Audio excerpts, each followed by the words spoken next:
Ya, shalom, selamat pagi saudara-saudaraku yang diberkati oleh Tuhan. Salam damai sejahtera bagi kita semuanya, ya.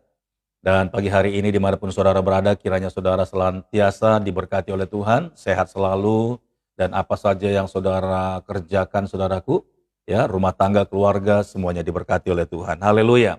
Dan saya percaya orang-orang yang mengandalkan Tuhan, orang-orang yang percaya kepada Tuhan, pasti akan diberkati oleh Tuhan. Sebab Allah kita itu Bapa yang baik, ya. Dia sangat sayang kepada anak-anaknya, terlebih yang bersungguh-sungguh hati. Nah, saudara boleh perhatikan setiap kita yang sungguh-sungguh ikut Tuhan dan beribadah menyembah Tuhan. Saya pastikan saudara, ada berkat-berkat spesial yang Tuhan berikan kepada kita. Haleluya. Baik saudara, seperti tadi pengantar yang Pastor Daud sudah sampaikan, bagaimana kemarin kita sudah belajar masalah dan mengenai tabut Tuhan yang tidak diperlakukan dengan benar oleh bangsa Israel, dan akhirnya ketika mereka berperang menghadap Filistin, bangsa Filistin, mereka akhirnya kalah dengan banyaknya bangsa Israel yang mati, saudara. Pertama, ketika mereka mulai berperang, itu 4.000 jiwa langsung tewas, saudaraku. Kemudian mereka mengingat kenapa Allah membiarkan mereka dan sampai kalah. Lalu tua-tua bangsa Israel mengingat ternyata mereka tidak membawa tabut perjanjian Allah. Lalu mereka disuruh pergi, ya, dan membawa tabut itu dari kediamannya. Lalu di medan perang mereka berteriak, mereka bernyanyi, menari sekuat tenaga. Mereka pikir mereka bisa mempengaruhi hati Tuhan karena mereka bukanlah memperlakukan Tuhan dengan baik. Lalu saudaraku, mereka berperang lagi melawan Filistin dan 30.000, 10 kali lipat. Tadinya yang pertama 4.000 dan yang kedua 30.000. Jadi dalam peperangan, satu kali peperangan menghadapi bangsa Filistin, 34.000 daripada bangsa Israel itu tewas, saudaraku. Dan mereka kocar-kacir, termasuk anaknya Imam Eli, ya, Hofni dan Pinehas, saudaraku, mati di sana. Haleluya. Dan tabut perjanjian Allah itu karena tertinggal bangsa Israel kabur semuanya. Lalu satu orang laporan kepada Imam Eli dan Imam Eli pun tewas di tempat karena jatuh dari kursi. Dia syok, dia kaget anaknya telah mati dan tabut Allah, tabut Tuhan itu dicuri oleh orang-orang Filistin, saudaraku. Dan ketika tabut Tuhan itu dibawa oleh bangsa Filistin dan mereka menempatkannya di kuil Dagon, mereka pikir tabut itu setara dengan dewa-dewa yang mereka sembah di kuil itu, saudara.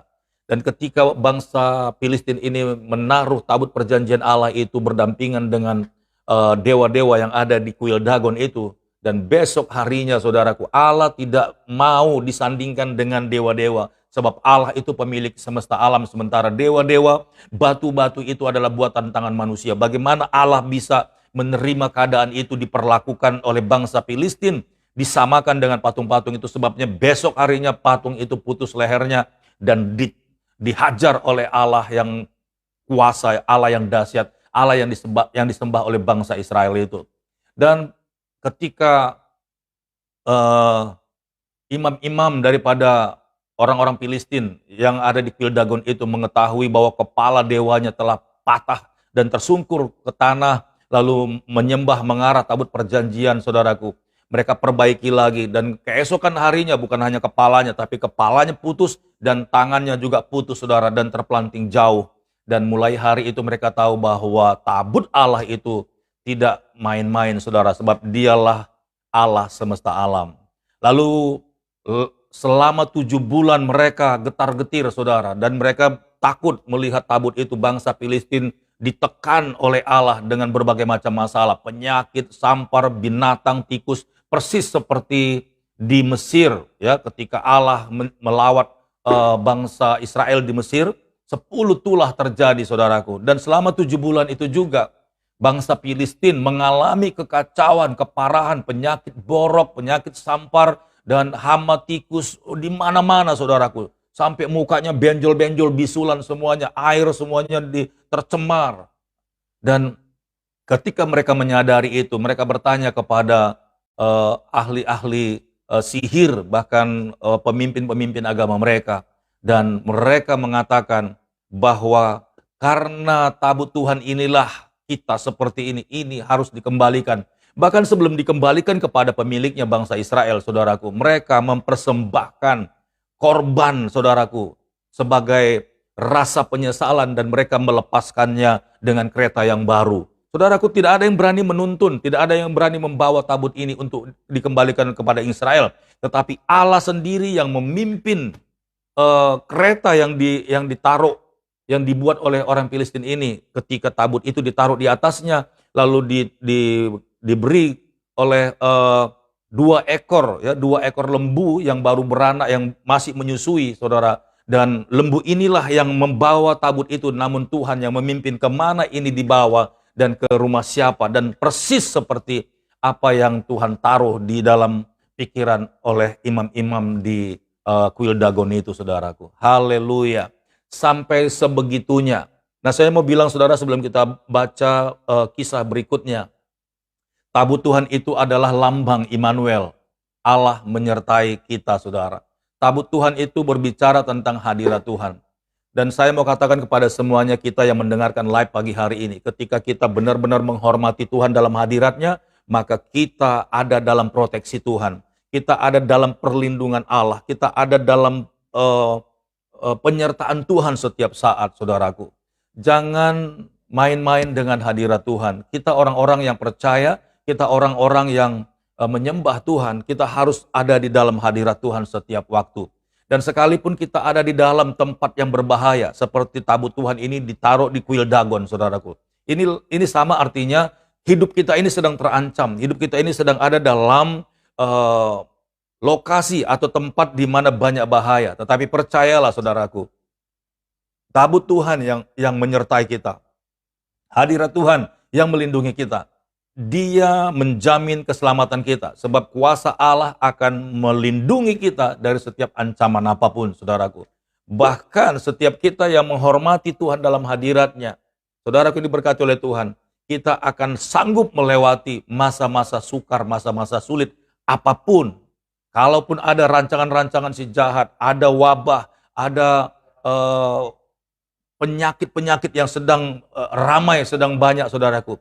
Tetapi orang yang ada di dalam hadirat Tuhan, dia akan mendapatkan perlindungan yang luar biasa. Haleluya, praise the Lord.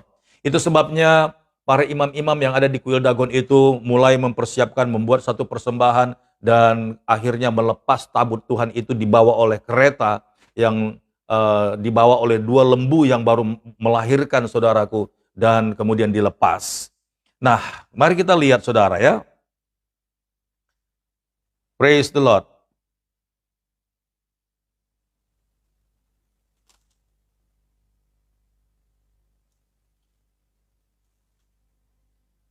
Haleluya. Nah, kali ini, saudara, kita akan belajar ketika tabut perjanjian Allah itu telah dihantarkan, ya.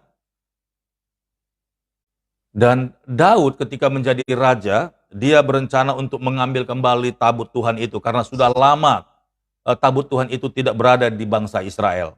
Ya, 2 Samuel 6, saudara. 2 Samuel 6 ayat 1 sampai 11. Haleluya.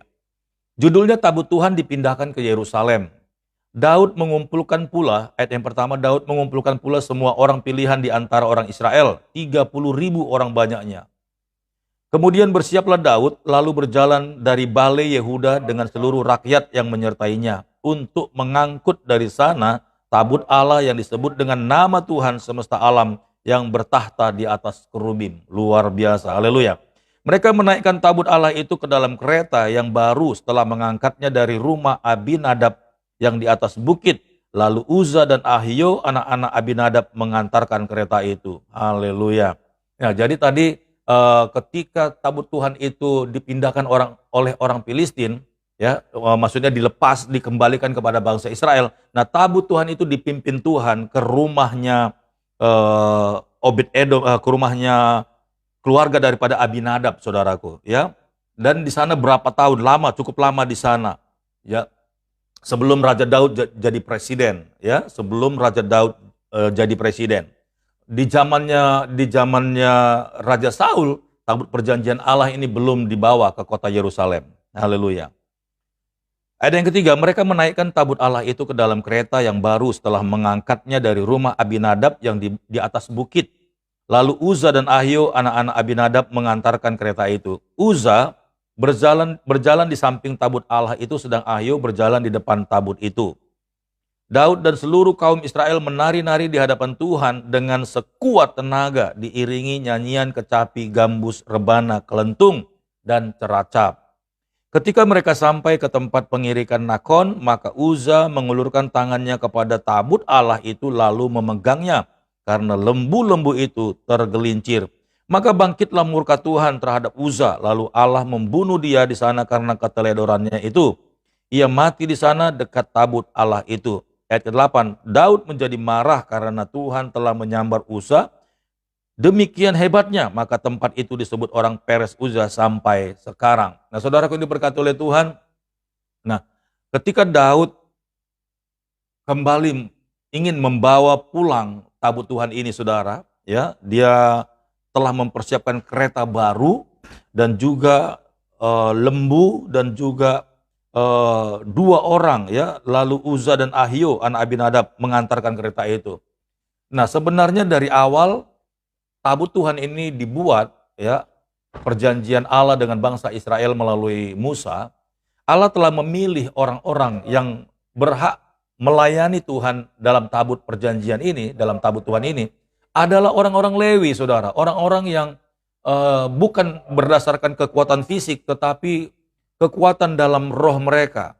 Jadi Allah telah memutuskan, menentukan bahwa orang yang berhak, yang bisa memikul tabut Tuhan ini adalah orang-orang Lewi. Orang-orang yang sudah dipilih Tuhan, orang-orang yang sudah ditentukan Tuhan. Jadi tidak sembarangan orang bisa bawa itu. Tetapi Raja Daud lupa, bahkan tidak mengerti, karena waktu itu Raja Daud kan masih jauh dari sejarahnya Musa. Raja Daud mungkin belum lahir atau masih kecil kisah ini, ya. Nah, tetapi Daud mencoba membawa tabut Tuhan ini, ya, dengan kekuatan manusia. Daud berpikir bahwa Uza dan Ahio ini adalah seorang yang kuat, badannya, fisiknya itu kekar. Sehingga kalau ikut mendampingi tabut Tuhan ini ketika dibawa sama kereta, ya, yang tadi dikatakan di sini, Uza berjalan di samping tabut Allah itu, sedangkan Ahio berjalan di depan tabut itu. Jadi si Uza itu di posisi samping dan juga si Ahio ini berjalan di depan. Nah, Daud menari-nari. Daud tidak salah, dia menari-nari dan dia mulai mempersembahkan korban bakaran di hadapan Tuhan. Dia nggak salah, saudaraku. Tetapi kesalahannya adalah si Uza ini berpikir bahwa tabut Tuhan itu hanya sekedar benda mati dan tidak bisa berbuat apa-apa. Padahal Daud tahu bahwa sekalipun tabut Tuhan ini tidak bergerak, tetapi saudara lihat kepala dewa, ya, kepala dewa yang disembah di orang Filistin itu, dewa Dagon itu bisa putus terpenggal, saudara. Karena demikian hebatnya kuasa daripada Tuhan. Dia boleh berbentuk tabut Tuhan, tetapi Allah itu bukan di benda itu, tapi penyertaan Allah itu luar biasa, ya. Namun si Uza ini tidak memahami. Uza pikir bahwa tabut Tuhan itu hanya sekedar kotak peti yang ada kerubim di atasnya. Jadi kebetulan lembu itu sedang akan tergelincir dan Uza takut kalau tabut Tuhan itu bisa jatuh ke tanah. Nah, sampai kapanpun, saudara, Tuhan tidak akan mungkin mempermalukan dirinya sendiri. Sekalipun lembu itu jatuh, tentulah Tuhan akan bekerja dengan caranya yang ajaib. Sebenarnya Tuhan ingin menunjukkan keperkasaannya saat itu. Tetapi Uza berpikir secara logika manusia. Dia kepingin menolong, dia kepingin membantu tabut Tuhan itu agar tidak jatuh juga bersama dengan lembu itu. Makanya dia pegang. Nah, disinilah Daud tidak menyadari bahwa perjanjian Allah dengan Musa, bahwa tabut Tuhan itu hanya bisa disentuh oleh orang-orang yang sudah ditentukan oleh Tuhan, oleh orang-orang yang dikuduskan, oleh orang-orang yang sudah berpuasa, oleh orang-orang yang tidak berbuat dosa dalam hidupnya. Dialah yang pantas melayani Tuhan dan bisa menyentuh dan memegang tabut Tuhan itu. Tetapi Uza dengan lancangnya dan dia pikir dengan kekuatannya, dia bisa menolong, sepertinya ingin menyelamatkan Tuhan dari kejatuhan itu. Sepertinya dia kepingin, Tuhan tidak kepingin tersandung bersama dengan lembu itu. Dan akhirnya Tuhan marah karena apa yang dikerjakan oleh Uza ini adalah mempermalukan Tuhan, saudaraku. Haleluya. Nah, kita lihat, ya, ayat yang kelima saya akan ulang. Daud dan seluruh kaum Israel menari-nari di hadapan Tuhan dengan sekuat tenaga, diiringi nyanyian kecapi, gambus, rebana, kelentung, dan ceracap. Ketika mereka sampai di tempat pengirikan Nakon, maka Uza mengulurkan tangannya kepada tabut Allah itu, lalu memegangnya karena lembu-lembu itu tergelincir. Secara pikiran manusia, Uza ini tidak salah, tetapi di hadapan Tuhan, dia telah lancang memegang hadirat Tuhan dan tabut Tuhan itu, karena bukan dia yang berhak untuk melayani Tuhan, tetapi seharusnya orang Lewi. Dan Daud menjadi sangat marah karena sebenarnya maksud tujuan Uza itu baik menurut Daud, tetapi hukum Tuhan tetaplah hukum Tuhan dan harus diikuti, saudaraku, dan harus dipatuhi. Tidak boleh ada orang sembarangan masuk dalam hadirat Tuhan. Tidak boleh orang-orang yang najis, orang-orang yang tanpa dia sadari dia mencoba menyenangkan hati Tuhan dengan sifat kehidupannya yang tidak berkenan di hadapan Tuhan. Tidak boleh, saudaraku. Tuhan itu sangat marah karena hadirat Tuhan itu dicemari dengan perbuatan-perbuatan yang najis yang tidak berkenan di hadapan Tuhan. Sekalipun bahwa Uza ini melambangkan orang kuat, Uza ini orang yang berpengaruh, Uza ini secara fisik dia berotot, saudaraku. Sekalipun banyak orang berpikir bahwa dengan kekuatannya, kekayaannya, persembahannya, dan dia mencoba melayani Tuhan, menyenangkan hati Tuhan, tidak akan bisa, saudaraku. Karena standar untuk melayani Tuhan itu bukan kekuatan kita, bukan karena kegagahan kita, bukan karena kekayaan kita, bukan karena kepintaran kita. Tidak, itu tidak laku, itu bukan standar ilahi. Tetapi standar ilahi adalah kekudusan, kebenaran, kesetiaan, dan ketakutan dan hormat akan Tuhan, saudaraku. Jadi percuma orang membawa persembahan yang banyak sekalipun ke hadirat Tuhan, tapi kalau hatinya tidak beres, haleluya, Tuhan tidak akan berkenan dengan apapun yang mereka sudah persembahkan dan mereka sudah lakukan di hadapan Tuhan. Haleluya, haleluya. Tidak bisa, saudaraku. Jangan bayar Tuhan, jangan sogok Tuhan, jangan coba-coba mempertontonkan kemampuan kekuatanmu di hadapan Tuhan. Tidak, saudaraku, tidak. Salah. Tetapi makanya firman Tuhan berkata, Tuhan akan memakai orang-orang bodoh untuk mempermalukan orang-orang berhikmat. Tuhan akan memakai orang-orang miskin untuk mempermalukan orang-orang yang kaya, saudaraku. Haleluya. Tuhan pakai orang-orang yang lemah untuk mempermalukan orang yang kuat. Ini yang mau Tuhan pakai. Jadi bukan karena kuat dan gagah kita, saudara. Bukan, salah. Nah, Uza ini tidak berpikir sampai di sana. Jadi dia berpikir secara sederhana. Dia mau coba tolong, saudaraku, tabut Tuhan itu. Padahal Tuhan maha kuasa. Tuhan maha hadir, Tuhan itu maha dahsyat, gak mungkin dibiarkannya tabut itu jatuh dengan begitu saja, gak mungkin. Sebab dia Allah, dia bukan manusia, saudaraku. Haleluya. Praise the Lord. Ayat yang ketujuh, maka bangkitlah murka Tuhan terhadap Uza, lalu Allah membunuh dia di sana. Mereka karena keteledorannya itu, ia mati di sana dekat tabut Allah itu. Daud menjadi marah karena Tuhan telah menyambar Uza demikian hebatnya. Maka tempat itu disebut orang Peres Uza sampai sekarang. Nah, peristiwa ini diingat di lokasi itu dan dikasih nama sama Daud, Peres Uza. Lalu ketika peristiwa itu telah terjadi, saudaraku, Daud menjadi takut ternyata. Karena Daud tidak pernah mengerti urusan dengan tabut Tuhan ini. Tidak pernah, saudara. Karena tabut Tuhan ini perjalanannya dari Musa ke Yosua itu masih ada. Lalu ke zaman imam-imam. Sementara Daud ini zamannya raja-raja bagi bangsa Israel, ya, bukan zaman imam-imam, imamat, ya, atau pemimpin-pemimpin sebelum raja-raja, saudaraku. Nah, itu sebabnya Daud sebenarnya punya hati yang mulia, ingin mengambil kembali, ingin memperlakukan tabut Tuhan itu dengan hormat dan wajar. Makanya dia mulai melakukan yang namanya tata cara ibadah, bernyanyi, memuji Tuhan, membawa korban ucapan syukur dan persembahan. Tetapi kesalahannya adalah bahwa tabut Tuhan itu bukan dibawa oleh orang-orang sembarangan, saudaraku. Nah, sering sekali kita tidak menyadari, ya, bahkan kita lihat di mana-mana, saudara, bahkan di gereja-gereja, ya, orang-orang yang sembarangan itu diizinkan masuk dalam pelayanan-pelayanan yang sebenarnya di basis-basis yang penting, saudaraku. Ini berbahaya, saudara, karena menyangkut hadirat Tuhan. Kalau orang-orang yang tidak benar datang dan mencoba untuk melayani Tuhan, sikap hatinya, ya, bahkan perbuatannya, kehidupannya tidak ada yang berkenan di hadapan Tuhan, ini sangat berbahaya sekali, saudaraku. Dan apa yang terjadi di zaman dahulu dan sampai sekarang pun itu bisa terjadi, ya. Jadi jangan main-main dalam hadirat Tuhan. Kita semua nih, bukan berarti Pastor Daud bilang orang yang berdosa tidak boleh datang ke hadirat Tuhan. Boleh. Justru orang-orang yang berdosa yang datang ke hadirat Tuhan, tetapi kita harus menyadari, ya, jangan kita sembarangan masuk dalam hadirat Tuhan. Kita coba sembunyikan dosa-dosa itu dan mencoba tampil dalam hadirat Tuhan. Ini berbahaya, saudara. Sangat berbahaya. Ya, konsekuensinya adalah kehidupan yang akan mengalami yang namanya ganjaran dan hukuman. Nah, ketika melihat itu, saudara, Daud menjadi takut. Loh, kalau begini bahayanya, saudaraku, kalau begini bahayanya berhubungan dan berperkara dengan Tuhan, ini nggak boleh main-main. Dan akhirnya Daud tidak berani membawa tabut Tuhan itu ke kotanya, ke kota Daud, saudara, Yerusalem. Tidak berani, karena resikonya terlalu banyak. Jangan-jangan nanti di kota saya itu banyak orang-orang yang tidak berkenan di hadapan Tuhan, lalu mencoba menyentuh, menjamah hadirat Tuhan dan mati semua satu kota, saudaraku. Ini berbahaya sekali.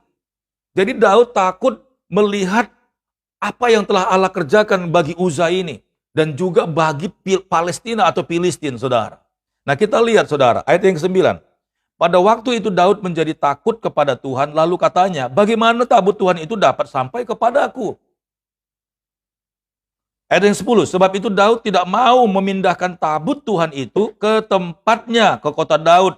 Tetapi Daud menyimpang dan membawanya ke rumah Obed-Edom, orang Gad itu. Nah, saudara yang diberkati oleh Tuhan, sebenarnya kalau saya boleh bawa dalam kehidupan kita, sekalipun keluarga kita porak-poranda, sekalipun keluarga kita itu jauh daripada hidup kudus, saudaraku. Tetapi kalau kita rindu dipulihkan, undang hadirat Tuhan. Memang terlihat nanti, saudaraku, ketika hadirat Tuhan itu bekerja di dalam rumah tangga kita, akan banyak sesuatu yang tidak berkenan, itu akan Tuhan singkirkan. Akan banyak, saudaraku, terjadi. Mungkin pertama sekali ketika kita melihat itu, kita mungkin gak kuat dan menangis, saudara. Seperti Uza, ya, mengalami kematian. Dan mungkin untuk saat ini tidak kematian, saudara. Tetapi yang namanya tadi kuasa dosa itu disingkirkan. Kuasa berhala-berhala disingkirkan, kuasa najis disingkirkan, segala apapun kejahatan-kejahatan itu akan Tuhan singkapkan, saudaraku. Makanya sering Pastor Daud ketika melayani rumah tangga, ya, ada keluarga-keluarga yang anaknya kecanduan, bahkan ada lagi yang satu kesurupan, ada lagi yang satu lagi itu ya sering sekali teriak-teriak, saudara. Dan keluarga ini bingung kok bisa seperti ini. Lalu Pastor Daud diundang ke rumahnya, dan pada saat itu kesempatan Pastor Daud untuk minta hadirat Allah turun, saudaraku. Hadirat Allah turun dan berkuasa. Dan saya meminta kepada yang punya rumah itu agar mengizinkan, saudara, ada mezbah, ada doa di rumah itu. Lalu ketika kita mulai mezbah, doa, ya, minggu pertama, kemudian di minggu yang kedua, minggu yang ketiga, mulai terjadi satu-satu, saudaraku, ya. Mulai terjadi lawatan Allah satu persatu. Ada kelepasan, ada pelepasan, bahkan pokoknya ada banyak manifestasi yang Tuhan kerjakan di rumah itu. Sehingga, saudaraku, satu persatu semua disingkapkan kejahatan-kejahatan. Ternyata suaminya menyimpan ada benda-benda keramat di rumah itu. Dan dia dapatkan katanya untuk menjaga dia ketika dia sedang melakukan pekerjaan yang berhubungan dengan bisnis yang besar, saudara. Begitu juga mamanya juga ada menyimpan sesuatu, dan akhirnya rumah itu penuh dengan yang namanya atmosfer yang gelap, saudara, yang membuat kekacauan, anak-anaknya kacau dan semuanya kacau, saudaraku. Dan ketika hadirat Tuhan itu diizinkan masuk di dalam rumah itu, saudara, semua roh-roh kegelapan, kuasa kegelapan itu semuanya diusir dan semuanya keluar dari rumah itu, saudara. Namun memang harus ada bayar harga, ya. Harus ada bayar harga. Mereka harus berani memutuskan hubungan dengan kuasa kegelapan. Mereka harus berjanji di hadapan Tuhan. Mereka tidak mau punya hubungan lagi dengan yang namanya benda-benda keramat, perdukunan, dan segala-galanya, saudaraku. Haleluya, praise the Lord. Nah, Raja Daud ini takut.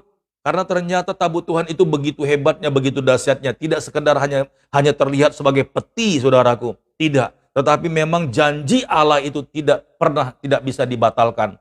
Allah berfirman kepada Musa, buatlah bagiku suatu tempat agar aku berdiam di antara orang Israel. Itulah tabut Tuhan. Dan Tuhan tidak pernah menarik perkataannya.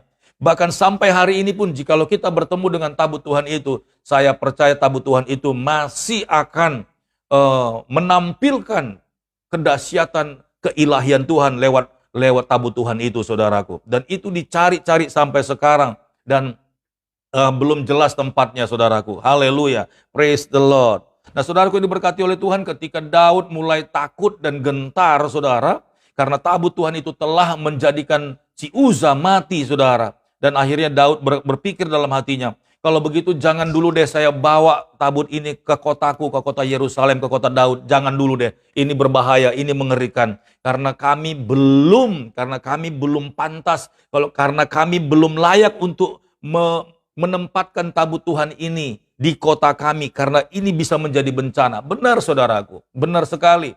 Ya, kehadiran Tuhan Immanuel ini, kalau kita tidak memperlakukan Tuhan dengan baik, maka bukan berkat yang turun, tetapi kutuk, saudaraku. Haleluya. Tetapi kalau kita sekalipun begitu dahsyatnya kuasa Tuhan lewat tabut Tuhan ini, namun kita melayani Tuhan sungguh-sungguh dengan hati yang penuh dengan ucapan syukur, dengan hidup benar, hidup berkenan di hadapan Tuhan.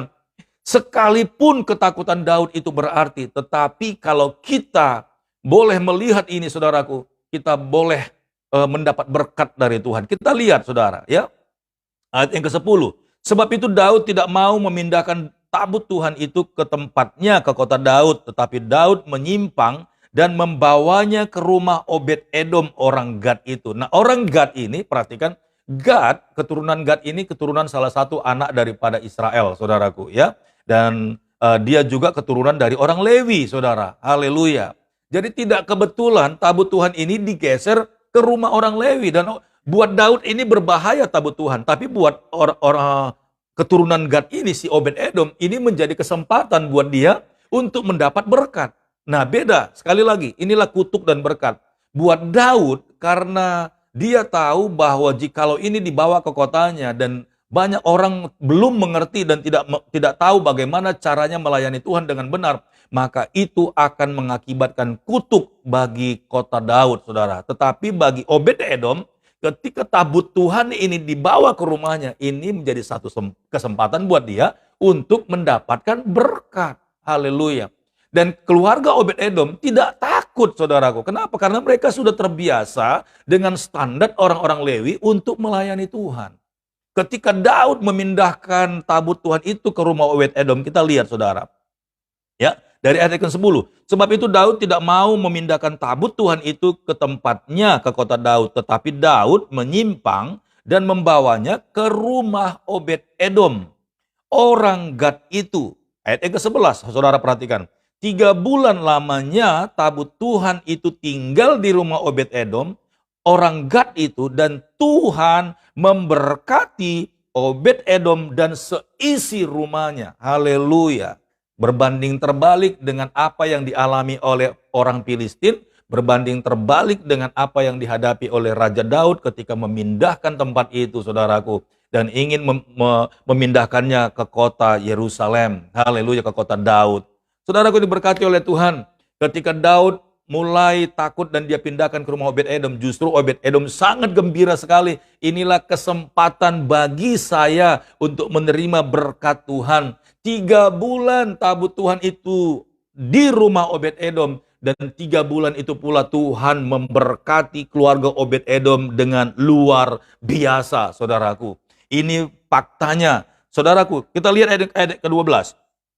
Diberitahukanlah kepada Raja Daud demikian, Tuhan memberkati seisi rumah Obed-Edom dan segala yang ada padanya. Segala yang ada padanya itu bukan hanya keluarga, istri dan anak-anaknya, tetapi ternak-ternaknya, pertaniannya, perkebunannya diberkati oleh Tuhan. Sampai semua orang-orang yang ada di dalamnya, pembantu-pembantunya, bahkan semua pegawai-pegawainya diberkati oleh Tuhan. Dan mungkin tadi ada pegawainya yang sakit ketika tabut itu dibawa ke rumah Obed-Edom, itu pegawainya sembuh semua. Yang tadi mungkin kambing dombanya itu beranak cuma 3 ekor, saudara. Kebetulan dalam 3 bulan ini banyak kambing dombanya yang akan beranak dan melahirkan. Itu anaknya banyak semuanya Tuhan buat. Haleluya. Dan keluarga Obed-Edom ini sangat dibuat Tuhan beruntung karena keluarga Obed-Edom ini sangat tahu melayani Tuhan dan memperlakukan tabut Tuhan itu dengan benar, saudaraku.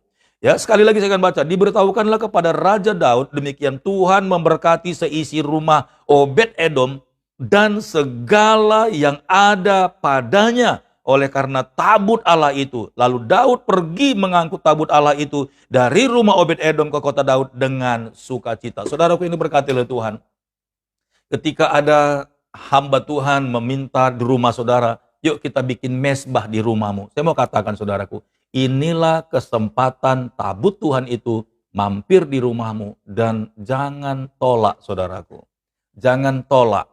Katakan kepada suamimu, katakan kepada istrimu, katakan kepada anak-anakmu, kita ini harusnya membuat mesbah di rumah. Kita harus mengundang tabut Tuhan itu datang ke rumah ini. Saudaraku ini diberkati oleh Tuhan. 2 kemungkinan yang akan terjadi.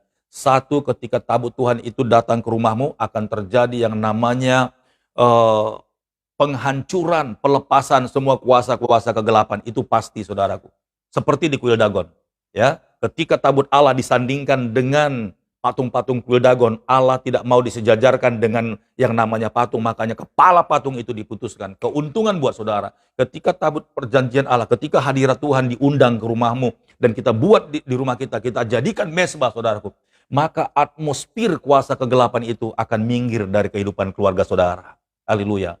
Semua masalah-masalah yang muncul karena kuasa kegelapan, apakah saudara disantet orang, apakah ada orang-orang yang sirik dengan saudara, apakah ada orang-orang yang menyumpahi rumah tanggamu, apakah ada orang-orang yang merancangkan yang jahat bagi rumah tanggamu, saudaraku. Bisnismu tidak pernah maju dan engkau selalu terpuruk dalam keadaanmu, engkau sakit-sakitan, suamimu lemah, down, dan semuanya akhirnya runtuh, mentalnya itu gelap dan rumahmu gelap dan semuanya gelap saudaraku. Saya pastikan ketika tabut Tuhan itu muncul di rumahmu, engkau bikin mesbah, engkau ke satu keluarga itu berlutut di hadapan Tuhan, satu keluarga itu merendahkan diri di hadapan Tuhan. Tuhan, jadilah kehendak-Mu Tuhan. Kami rindu Tuhan, kelepasan terjadi. Saudaraku diberkati oleh Tuhan.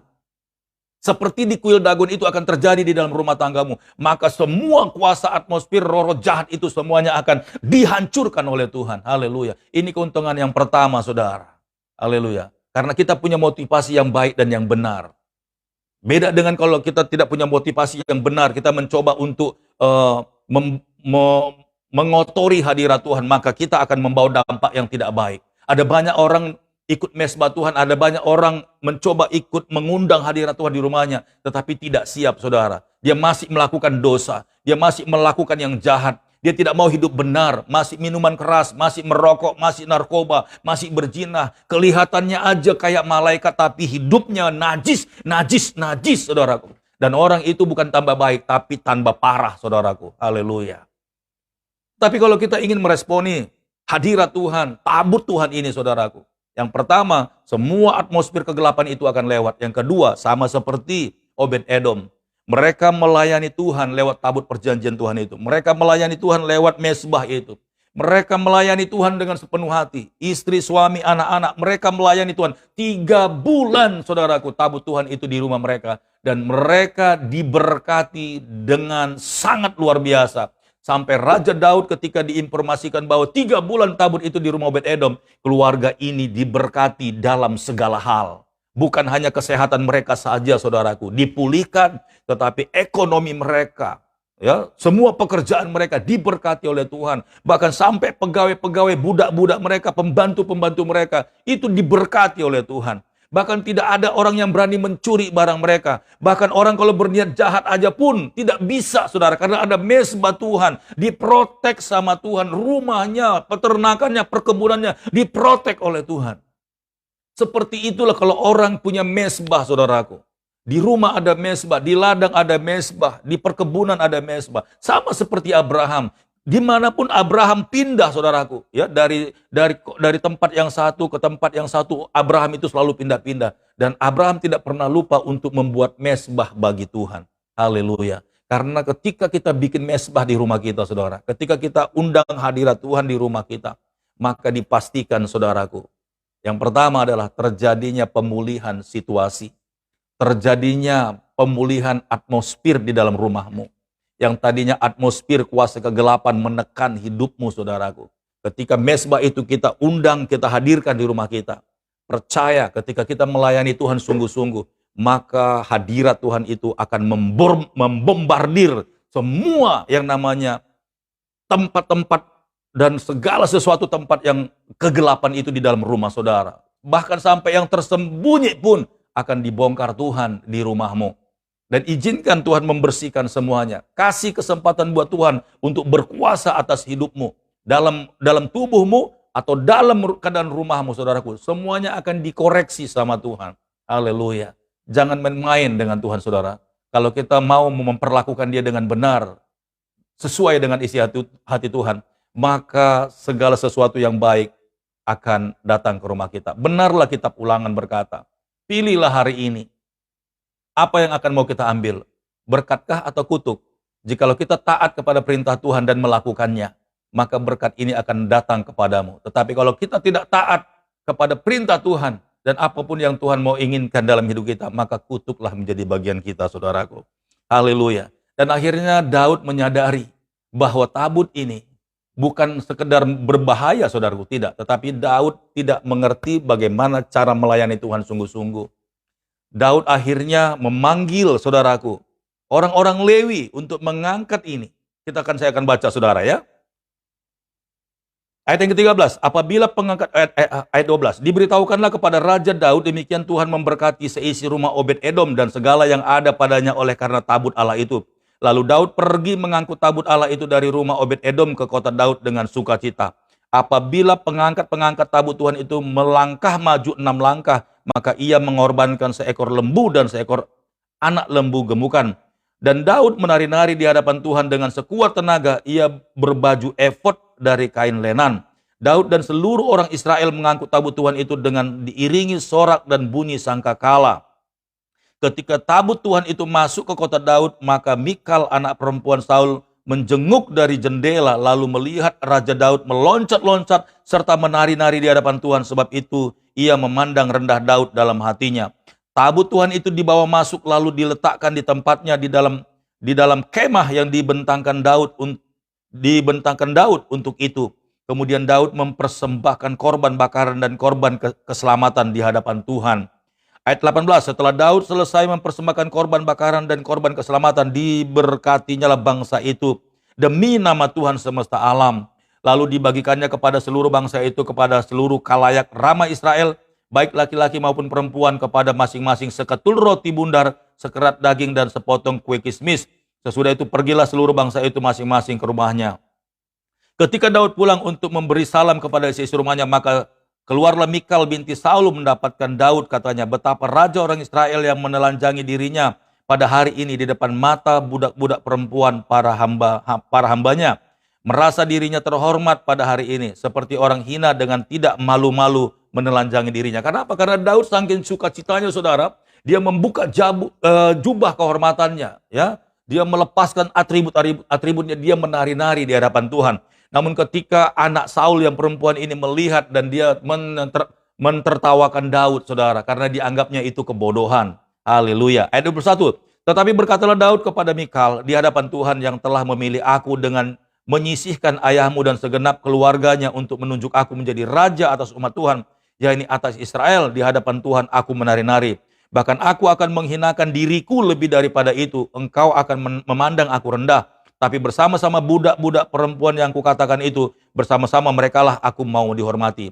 Akhirnya, saudara, Mikal binti Saul tidak mendapat anak sampai hari matinya. Hanya karena menghinakan Raja Daud ketika Raja Daud menghormati hadirat Tuhan. Saudaraku diberkati oleh Tuhan.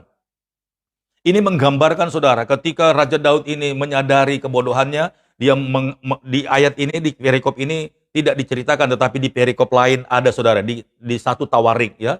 Jadi Daud memanggil orang-orang Lewi yang berkenan untuk melayani Tuhan mengangkat tabut ini, dan mereka berpuasa ya, mereka berpuasa menguduskan diri mereka, lalu dengan tari-tarian persembahan dan ucapan syukur, setiap berapa langkah Daud menyembelih domba, setiap berapa langkah Daud menyembelih domba sambil menari-nari, saudaraku. Haleluya. Dan ketika Daud sampai ke kotanya dan anak perempuan Saul dari istana itu melihat Daud menari-nari, karena memang Daud sudah dilantik oleh Tuhan menjadi pengganti Saul. Saudaraku, ini anak putri Saul ini menghinanya ketika Daud menyembah Tuhan, dan akhirnya Tuhan menghukum dia sampai matinya dia tidak punya anak, saudara, alias mandul. Saudaraku, ini diberkati oleh Tuhan.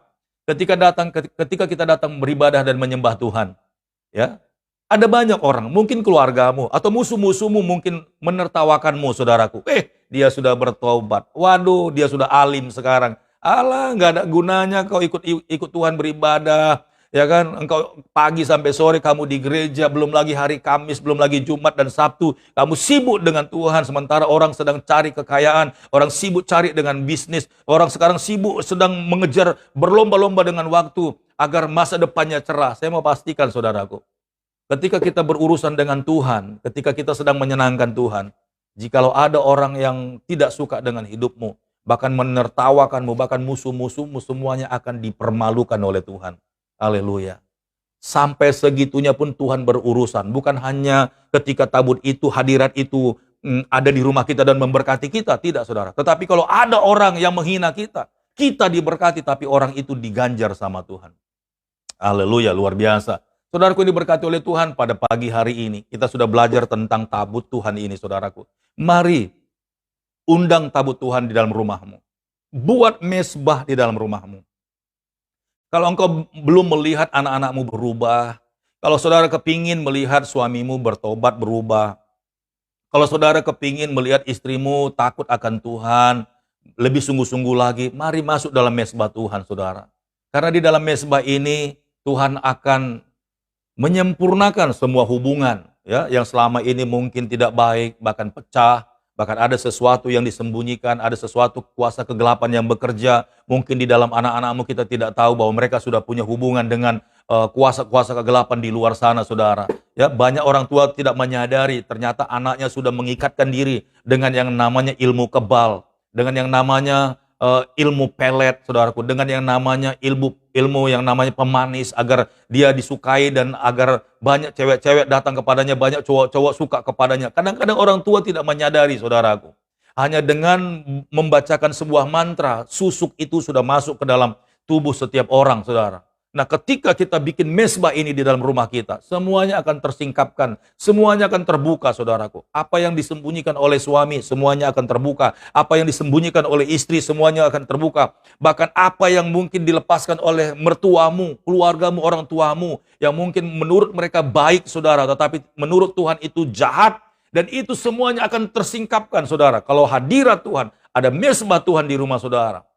Suami istri akan sama-sama dipulihkan sama Tuhan, pernikahan dipulihkan sama Tuhan, dan bukan hanya pernikahan, anak-anak juga, saudaraku, tetapi ekonomimu pun diberkati oleh Tuhan, keuanganmu pun dilindungi, dijaga sama Tuhan, dari ngengat dan karat, dari pencuri dan perampok, saudaraku. Mungkin banyak hal sebenarnya kita telah membuat kesempatan bagi yang jahat, tetapi tidak pernah terjadi sesuatu yang jahat di dalam hidupmu. Kenapa? Karena Tuhan menyertai, melindungi, memberkati semua milikmu, bahkan semua yang ada padamu, karena ada mesbah di rumahmu, saudaraku.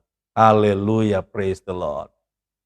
Baik, saudara-saudaraku yang diberkati oleh Tuhan, sampai di sini pengajaran kita, dan terima kasih buat kehadiran saudara dan juga kesetiaan saudara untuk mendampingi Pastor Daud pagi hari ini. Kiranya pengajaran pagi hari ini memberkati saudara-saudara semuanya, dan mari sama-sama, saudaraku, buat mesbah di dalam rumahmu. Izinkan Tuhan berperkara. Karena ketika kita menghadirkan Tuhan dalam hadiratnya, dalam mesbah di dalam rumahmu. Kalau saudara tidak bisa, ya, mari undang para hamba Tuhan pengerja di rumahmu bikin mesbah. Tidak apa-apa, saudara, bayar harga sedikit. Ini bukan masalah uang, tapi waktu, ya, waktu. Karena kalau ada tamu, mungkin saudara akan agak repot sedikit, saudaraku. Ya, tidak apa-apa. Tetapi ketika ada mesbah Tuhan, Ya, bilang, katakan kepada orang-orang yang di rumahmu, mari kita mulai hari ini hidup berkenan di hadapan Tuhan agar kita tidak berdosa ketika hadirat Tuhan itu kita undang di rumah ini. Mari layani Tuhan dengan sungguh-sungguh. Jangan sembrono, jangan sembarangan. Coba undang hadirat Tuhan. Ada banyak seperti itu, ya. Ada banyak orang yang merasa dirinya kuat, diberkati, dan bikin bikin ibadah di rumahnya, bikin mesbah, tetapi mereka tidak mau untuk hidup benar dan hidup kudus di hadapan Tuhan. Dan ini terus akan menjadi bara dan malapetaka, saudaraku. Sama seperti yang terjadi di kuil Dagon. Haleluya. Tetapi berbahagialah orang-orang yang mengerti rencana Tuhan, mengerti melayani Tuhan, mengerti menghormati Tuhan, mengerti menghadirkan Tuhan di rumahnya, bahkan di dalam tubuhnya. Sesungguhnya kuduskanlah Tuhan dalam hidupmu. Haleluya. Maka Dia pasti akan memberkatimu. Haleluya. Selamat pagi, Tuhan Yesus memberkati. Amin. Ya, baik saudara-saudaraku yang diberkati oleh Tuhan, ya. Terima kasih banyak, dan sekali lagi, sekalipun ini berupa pengajaran, kalau saudara diberkati, ya, bantu share saudara, bantu share, izinkan Tuhan memberkati saudara ketika saudara peduli dengan pengajaran ini, dan nggak usah pusing apa penilaian orang, tetapi ketika Roh Kudus sudah punya waktu dengan seseorang yang akan diberkati, dijamah sama dia pasti akan mendengarkan renungan ini, saudaraku. Dia pasti akan menerima, dan dia pasti akan dipulihkan sama Tuhan. Jadi jangan kita anggap remeh dengan hal yang sepele ini. Bantu share, saudaraku, di media sosial saudara. Izinkan Tuhan bekerja lewat renungan yang Pastor Daud sudah sampaikan, dan jadilah berkat bagi banyak orang. Biarkan Tuhan yang bekerja sesuka hatinya Dia. Yang penting kita punya kerelaan, share, bagikan, selesai. Saya percaya ketika orang-orang lain diberkati, maka saudara juga pasti akan diberkati, karena kerelaan saudara, ketulusan saudara untuk membagikan berkat rohani ini, itu pun Tuhan akan perhitungkan. Terima kasih banyak sebelumnya jikalau saudara mau men-share video live streaming pagi hari ini. Dan saudara-saudara yang sudah menerima kebenaran ini, mari sama-sama kita maju dan menghormati Tuhan dalam mesbahnya, dalam hadiratnya, sebab ada berkat yang Tuhan sediakan bagi orang-orang yang bersungguh hati mencari hadirat Tuhan. Tuhan Yesus memberkati. Pastor Daud akan berdoa. Haleluya. Mari tumpangkan tanganmu sebentar, saudara. Haleluya. Saya percaya 2-3 orang bersehati di dalam nama Tuhan Yesus, maka di sana Tuhan akan bekerja, dan Tuhan akan jawab doa-doa kita. Haleluya. Bapa, di dalam nama Tuhan Yesus, sesuai dengan kebenaran firman-Mu pada pagi hari ini, bahwa setiap kami yang menghormati Tuhan, yang berlaku benar dalam mesbah-Mu, dalam tabut Tuhan, maka kami akan diberkati seperti keluarga Obed Edom, bahkan rumah tangganya, bahkan semua yang ada dalam hidupnya diberkati oleh Tuhan. Namun, orang-orang yang tidak bisa menghormati Tuhan akan mengalami sesuatu goncangan seperti Uza, Tuhan, yang tidak bisa, bahkan tidak mengetahui bahwa Allah itu dahsyat dan dia tidak bisa menghormatinya. Bahkan dia menganggap dia lebih kuat dan ingin menyelamatkan Tuhan. Itu adalah sebuah kesalahan. Terlebih lagi, Tuhan, orang-orang Filistin yang mencoba merampas tabut Tuhan dan memasukkannya di kuil Dagon. Dan Engkau membuktikan bahwa Engkau Allah di atas segala Allah, dan Engkau yang menciptakan seluruh isi bumi ini. Bagaimana mungkin Tuhan disandingkan dengan dewa-dewa yang terbuat dari tangan Tuhan, dari tangan manusia. Engkau menghancurkan kepala Dagon itu, Tuhan, dan terpelanting, jatuh ke tanah. Demikianlah Engkau menyatakan kuasa-Mu, Tuhan, sampai orang Filistin ketakutan dan mengembalikan tabut Tuhan ini kepada pemiliknya, bangsa Israel.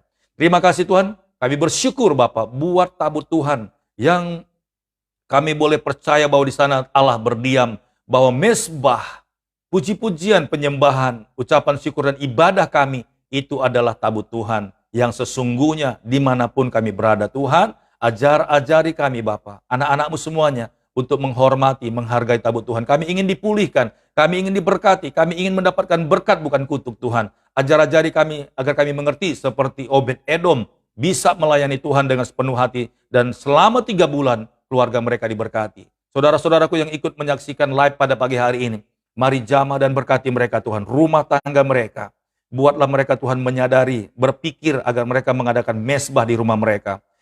Diberkati suami-suami mereka, diberkati istri-istri, diberkati anak-anak, diberkati pekerjaan mereka. Berkati, Tuhan, saudara-saudaraku yang ikut live pagi hari ini. Segala sesuatu yang mengikat mereka, sakit, penyakit, roh kemalangan, kesusahan, bahkan keuangan, semuanya dilepas di dalam nama Tuhan Yesus.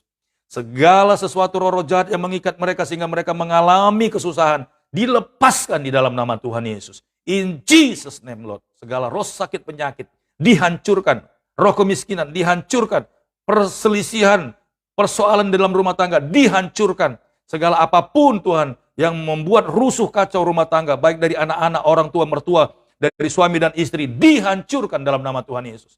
Roh pemulihan turun dalam hadirat-Mu dalam mesbah Tuhan. Terima kasih Bapa yang baik. Begitu juga hamba-Mu Pastor Daud Tuhan, berkati hamba-Mu, kuduskan Tuhan. Dan biarlah perkenanan-Mu Bapa, boleh Tuhan membangkitkan dan memberkati hamba-Mu dan keluargaku, istri dan anakku Tuhan. Dalam nama Tuhan Yesus. Terima kasih Bapak. Sepanjang hari ini tangan kasih Tuhan menyertai dan memberkati kami. Haleluya, haleluya. Amin. Praise the Lord.